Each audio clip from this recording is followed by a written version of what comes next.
শুভ সন্ধ্যা বন্ধুরা। এই দেখো আজকে নিয়ে চলে এসেছি একটা চিকেন পকোড়ার রেসিপি।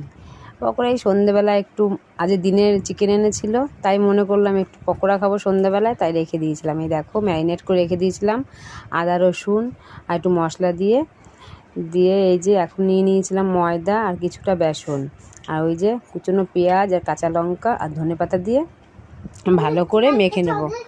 একটু জল দেবো, আর ডিম দিলে তো দারুণ হবে। আমার ঘরে ডিম ছিল না, তাই ডিম দিই নাই। এই যে কিছুক্ষণ ঢাকা দিয়ে রেখে দিয়েছিলাম যাতে এটার সাথে সেট হয়ে যায় একসাথে মশলাটা। সব কিছু দিয়ে মেখে নেওয়ার পরে এই যে আমি এখন গরম তেলে ছোট ছোট করে, যেমনি আমার মাংসের সাইজটা সেইভাবে আমি ছোট ছোট আকারে পকোড়াগুলো দিয়ে দিচ্ছি।